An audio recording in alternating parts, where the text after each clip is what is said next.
Now, the rest of the story. On the map, the town was called Morocco, but there was no town there at all. Had there been, it might more appropriately have been called Dry Gulch, because it seldom rained. But as I say, there was no town, just a dusty wasteland dotted by foraging sheep and puny patches of lima beans.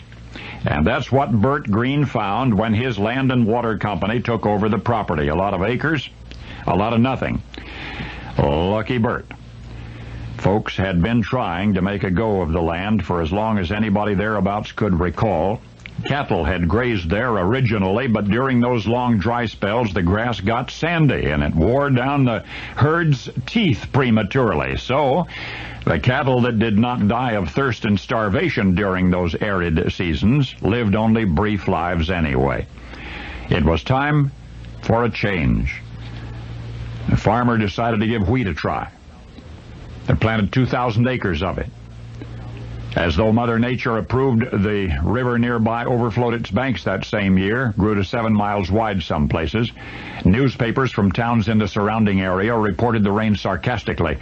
The phenomenon I'm quoting now, the phenomenon lasted several minutes and was witnessed by a great number of persons. End quote. But anyway, the wheat farm flourished. The farmers were elated. They went to the effort and expense of putting up a beautiful 4-board wooden fence around the place, a sturdy barrier to neighbors' wandering livestock. Then it stopped raining, almost completely. The following year, hardly any wheat yield, and the year after that, even less. So the wheat farmers quit. Desperately trying to recoup some of their losses, they sought to remove their fence and sell the lumber. But their neighbors had beaten them to it.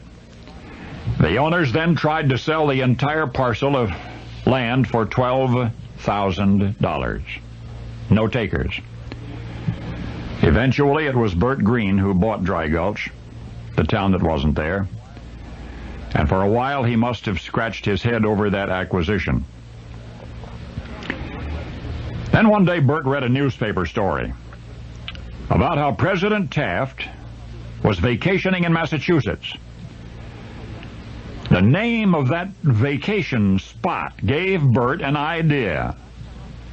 A nice enough name could make any place sound attractive, even a place that wasn't. And that's when Bert named his newly acquired land, and he named it after President Taft's vacation haven, deciding that if you couldn't ranch there, if you couldn't farm there, the only thing left to do was to live there. And Bert Green lived to see his dreams come true. For sure enough, the community he planned, thus named, caught on. The land was really good for nothing, was little better than a dry gulch. At one time, $12,000 was too much to ask for the whole thing, but the day President Taft visited Beverly Farms, Massachusetts, that day was born in the perceptive imagination of Bert Green, a playground universally synonymous with glamour and exclusivity, even to this day. A little old lima bean wasteland in California called Beverly Hills. And now you know the rest of the story.